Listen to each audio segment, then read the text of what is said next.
to this Wednesday edition of wjlive. I am Richard Moorhead, breaking news reporter at the Western Journal. I am joined by Abby Liebing, my fellow reporter at the Western Journal. So just yesterday, President Joe Biden doubled down on some of his favorite excuses for the dismal state of the U.S. economy under his administration, even going so far as to repeat rank falsehoods about his own job performance. So we have a clip queued for you about some of the outrageous claims that he made. So if you guys want to go ahead and play that.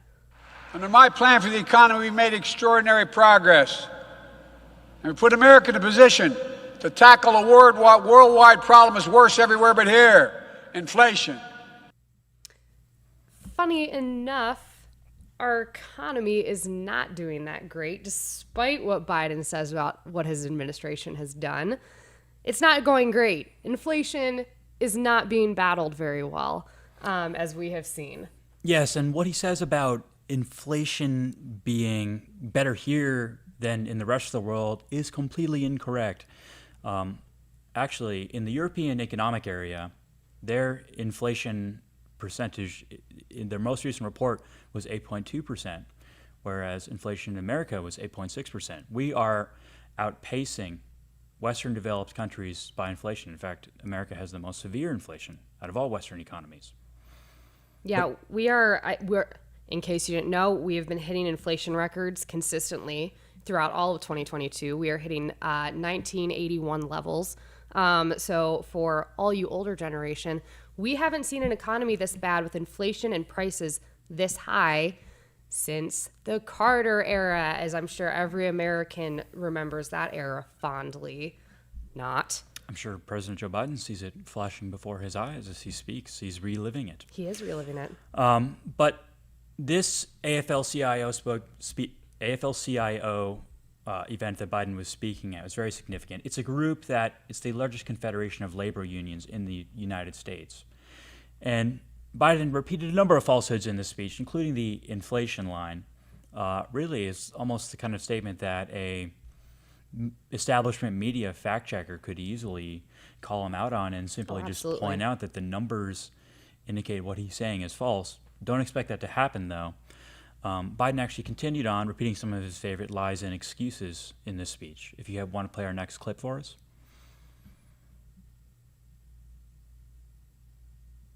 Under my plan for the economy, we made extraordinary progress.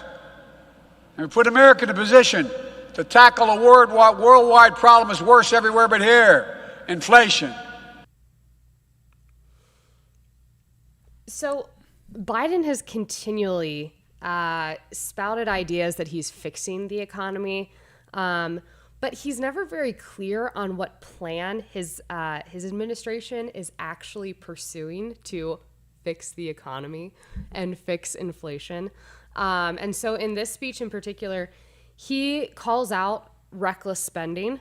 And he's saying, I don't want to hear lies about reckless spending because a lot of people have been saying, hey, do you think inflation could be caused by all the government spending that's been going on recently? And he's very angrily saying, no, my administration, my government is changing people's lives. It's not government spending's fault. But the hilarious thing is that he seems to be going back on what he has previously said about fighting inflation and improving the economy. During his State of the Union address earlier this year, he actually said that his plan to fight inflation was to lower the deficit, lower government spending, and that was going to fix inflation.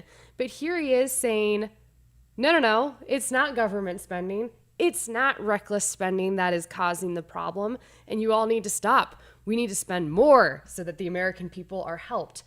Richard, what is going on in Biden's brain? He can't get his story straight. He can't. His handler probably has different handlers feeding him different lines to provide the public.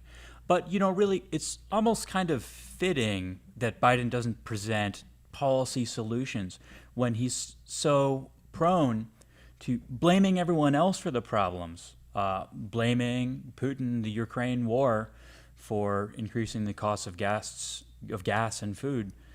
He could have deterred that war, but he's not going to take responsibility for that. Even just today, actually, he was telling the major oil refiners that they need to double down on their production capacity. Maybe that's something he should have communicated to them before canceling the Keystone XL pipeline and shutting down so many permits for new drilling on federal lands. So when everyone else is responsible for the problem, very conveniently, you don't have to take responsibility for the solution. And at least in terms of rhetoric, that has worked out for him in that respect. He's consistent in that approach. It's not the approach of a president. Really, he's the most powerful official in the country, and he should be presenting solutions. But in terms of providing the most useful excuse, he sticks to the line in that regard. Yeah, he absolutely does. It's constant blame shifting. I guess it is fortunate for him right now that he does have the Russia-Ukraine war going on, because it is convenient, isn't it? Yeah, because when there's war, everything can kind of be shoved off on war efforts of being like, war, terrible war. Everything's the fault of the terrible war, which is exactly what he said in this next clip of the speech that we have for you, saying that the inflation and specifically the gas prices that all of us Americans are seeing is Putin's fault. First, I'm doing everything in my power to blunt Putin's gas price hike. Just since he invaded Ukraine, it's gone up $1.74 a gallon. Because of nothing else but that. Because of nothing else but that? Nothing else. As if nothing else has gone on in the world. Yeah, and in this respect, you do kind of see how the war is actually useful for him. Maybe it would have been to Biden's detriment if he had more of a foreign policy approach that Trump did, and he was able to deter Putin from going into Ukraine. Putin did him almost a solid in hindsight politically. It's true. Putin got him off. Putin gave him the best excuse he could possibly have. Yeah. Now, if this war had not gone down, prices would not be as high as they are now. However, prices were going up, and they were spiking significantly well before this entire Ukraine situation. To chalk it up merely to Putin as if this is solely what's causing the gas crisis is completely erroneous, and evidence reveals that. Yeah. Well, do you think, okay, so we see that Biden is a, straight A student when it comes to blame shifting. Do you think that he would ever succeed at an approach where he just stops blame shifting a little bit? He doesn't even have to say, woe is me, I ruined everything. But just focusing more on, okay, through the pandemic, through, so many unforeseen crises that have continually gone on, this, and this has happened, but here's what we're doing to fix it. But instead of taking that approach, he just keeps blaming everyone else, and not offering terribly viable solutions. He just keeps saying, we're fixing it. And everyone's saying, well, how? Yes, I actually think that if he were aggressively try to ram through solutions, even if they were flawed and they were imperfect, the public would be much more amenable to that than a speech like this, where he lays out his laundry list of people to blame for the problems. If Biden were to fly to Saudi Arabia and tell them, I want increased gas production tomorrow, and I'm going to do this, this, and this, and make you do it, I think that the bipartisan public would actually give him some credit for that, actually. If he were to approve every single pending gas and oil lease, that's common sense. The public would give him credit for that. There's a lot of policy proposals like that. Yeah. The petroleum reserve thing is a drop in the bucket. Oh, yeah, absolutely. That is a PR tactic. And by the way, that petroleum reserve is that's supposed to be growing. It's not a rainy day slush fund. It's actually supposed to be for a war. Right. It's not necessarily supposed to be for this sort of situation. But either it's his handlers, or when you get to be so old, you don't want to rock the boat. He's adverse to solutions. He's a PR strategy comms guy. Yeah. He doesn't act like a president. He doesn't act like an executive. Right. which I I don't understand why he would shy away from that so much, because history has repeatedly shown that Americans, actually, heck, not just Americans, people in general like active leadership. Nations, populations, countries thrive under active leadership. Sometimes even bad actions. You can point to any tyrant, but at the same time, people want to see their executives, their presidents, whatever their overhead leadership is, to be doing something, not just walking around blaming people, trying to say no, it's not my fault, don't blame me. They would rather just see action. He comes through as concerned for himself. At the end of the day, I think what matters the most to your middle-class commuter who drives to work, has 2 or 3 kids, and they can't afford their mortgage anymore, they couldn't care less about whatever excuse he has. They want a solution. Yeah. The idea of who's to blame is secondary compared to fixing the problem. And maybe it's because Biden's such a career politician. He's been doing this for, 50, 60 years? Oh, I so think many that's decades. And I also see a lot of that when he says the economy is great. The economy is doing very well. He said that in this same union speech. It'd be hard for him to know, considering he's had a government pension for... Money is no object to him. He'll have a Hunter send him a check for the big guy if he needs it. He's not a middle-class worker. He doesn't understand. Yeah, the ironic thing, someone like Trump is a lot more attuned to the economic reality that middle-class people face than someone like Biden is. Scranton Joe, middle-class Joe. Middle-class Joe. I do actually love how he always tries to pass himself off as that. Almost every speech he's had where he addresses anything about inflation or the economy, he always manages to slip in, now remember, guys, I'm basically just like you, grew up in a working family, Scranton, Joe Biden, and it's like, well, that may have been you. I don't think that was ever him. But first of all, it wasn't. Second of all, that was, 60 years ago. Yeah. I don't think the average blue-collar Scranton resident could have imagined being elected as a senator when they were 27. Exactly. Something about that doesn't add up. Doesn't advertise middle-class blue-collar vibes. Yeah. It's not like middle-class America is looking at Joe Biden, or actually, you can just blame all politicians for this. Almost no politician is someone that you're looking at being like, oh yeah, I was just having a beer with him at the pub, couple years ago, he's one of us. That doesn't happen in politics, guys. Grow up. You know what that reminds me of?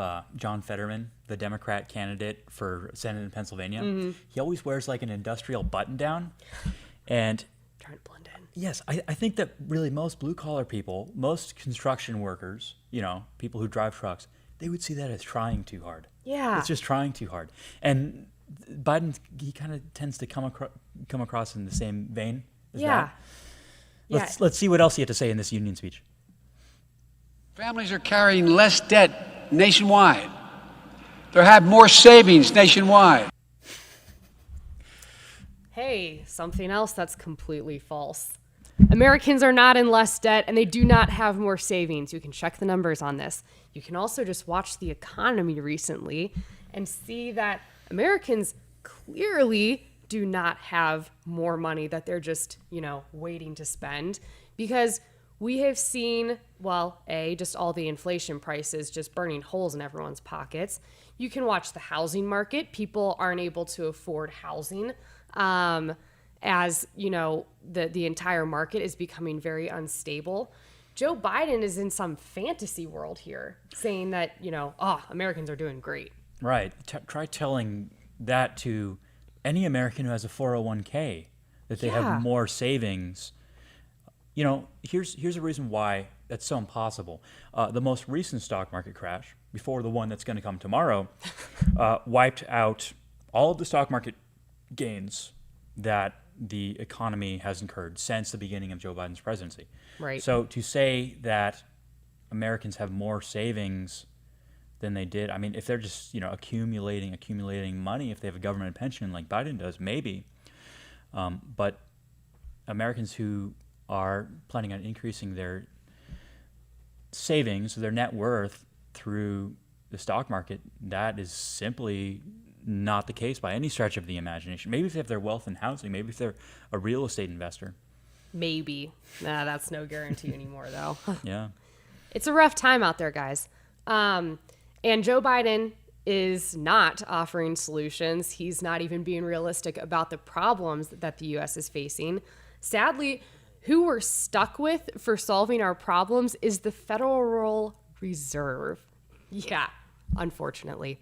So the Federal Reserve is trying to fight inflation the only way it knows how, by hiking interest rates. So Jerome Powell, the chair of the Federal Reserve, and the Federal Reserve Committee today hiked interest rates another 0.75% this afternoon, which that may not sound like much. You're thinking, 0.75%.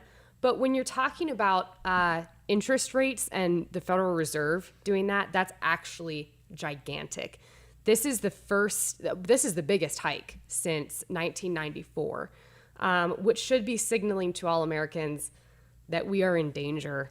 Our economy is not doing well if the Federal Reserve is getting to such a desperate point that it is having to hike rates to fight inflation. That is so bad. So Powell said today, he said, clearly today's 75 basis point increase is an unusually large one, and I do not expect moves of this size to be common. However, this is the third hike in just the past 6 months, and things are not looking up. And the Fed keeps saying, we're fighting inflation.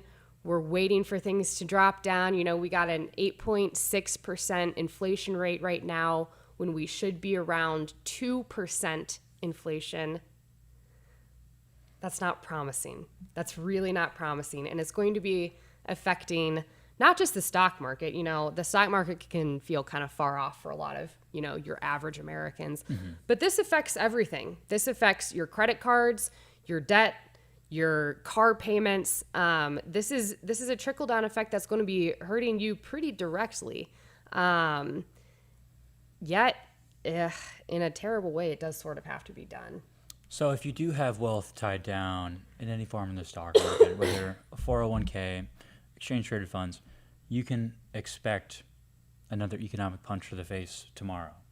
If the rate hikes from the previous few weeks or months are any indicator, this one could quite possibly be the most severe one yet. It's the highest percentage increase. So what are the chances that this is a prequel to a coming recession? At what point do we know that we are actually in a recession and that we can't just say it feels like one, that we know this is a recession? There's a lot of debate over what actually signifies a recession, because recessions of such of huge magnitude are not so common that everyone's just like, these three indicators, here we go. But I would say we're already in a recession. Mm-hmm. We have seen the markets fall into what's known as bearish territory, which means that they've fallen precipitously, more than 20% consistently. We have seen overall GDP shrinkage. We are seeing low labor participation rate. Even though there are technically more jobs in the market right now, the Consumer Product Index was just released for May. Mm-hmm. And, the government has been like, hey, yay, we added more jobs. Unemployment stayed steady, which is okay. But in the broader scheme of things, Americans are still not going back to work. We still have low labor participation rate, which means if you have, 400,000 jobs on the market, great. Mm-hmm. A lot of those jobs are going to stay empty, though, if no one is willing to work and no one is willing to join the labor force. Mm-hmm. So then you couple that with high interest rates, inflation, and all the other doomsday predictions. And I would say we're already at the beginning of a recession. Some people would say, it's still coming. I'm like, we're in it. I'm sure when there actually is a hard recession that finally hits, and there's no doubt once and for all, at that point, Biden, the establishment media, the Democrats will say, "Oh, it's all disinformation. It's all being exaggerated. Here's why it doesn't actually qualify as a recession." Yeah. So I'm sure they'll probably never admit that they caused a recession. But really, when you talk about the labor force participation rate, I think there's almost an element of that goes back even far beyond Biden, Trump. The transition of the United States into a service-based economy, that has resulted in, really, it's millions of men, working age men who should be in the workforce, who for a variety of reasons are on the sidelines. And it seems as if that problem maybe is not being, it was worsened by the pandemic, and it hasn't not been resolved by Biden's economic policies. No, it's been made so much worse by Biden's economic policies because he has flushed the economy during the pandemic with stimulus checks. And it's no secret now, despite his protestations, that the massive government spending during COVID, and specifically the stimulus packages, really sunk a hole in the American economy. The Federal Reserve admitted that back in October. They were like, "Hey, guys, guess what? Stimulus was actually really bad for us in the long run." And pretty much everyone is on that page now of like, "Oh, great, we kind of got ourselves in this mess. Got to try to dig ourselves out." Everyone is on that page except the Biden administration that's just off in la la land going, "Oh, it's all fine. The economy's great. Let's spend more." They wanted to offer their own round of bread and circuses. What looked likely for a little while is that was going to become an annual American political tradition. Yeah. Maybe every time there's a new president, every time there's a new Congress, they send out a gift to the people, like in ancient Rome. Oh, good How they Lord. would celebrate bread and circuses. But now I think even the public might have been inclined to support this sort of thing, is receiving a hard dose of reality that no, these bread and circuses are poison to your economic standing. Yeah, they realize that it doesn't actually, it may help you for a moment, but then you pay through the nose just further down the road. Money's not free, and the sooner people wake up to that, the better. But until then, we're in kind of an economic mess, unfortunately. And the Biden administration is not helping anything at all.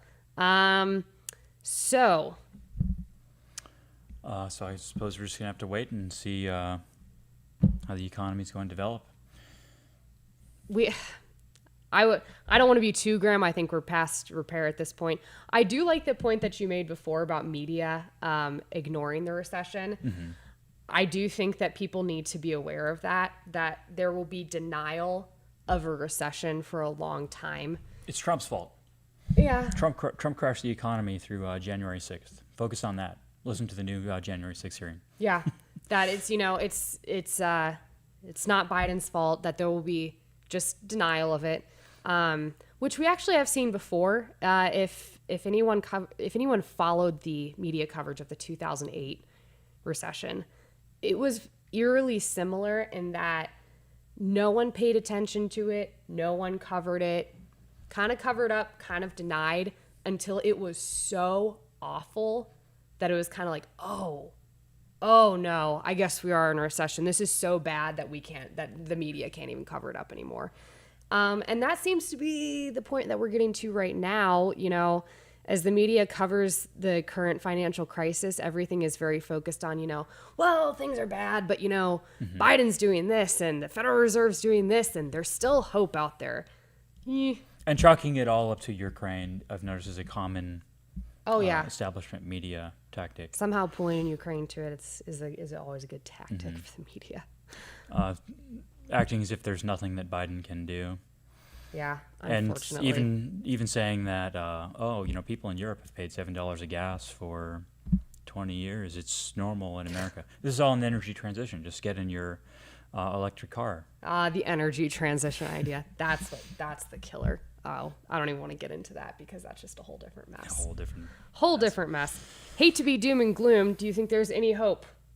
Well, there have been some predictions that if there were to be a recession, it would be brief. But then again, Biden, recessions ever the brief? media, they have said that there's no way that they've predicted that inflation would have been relieved. But as we found in the most recent inflation report, that turned out not to be the case. And now the Federal Reserve is responding. So Yeah.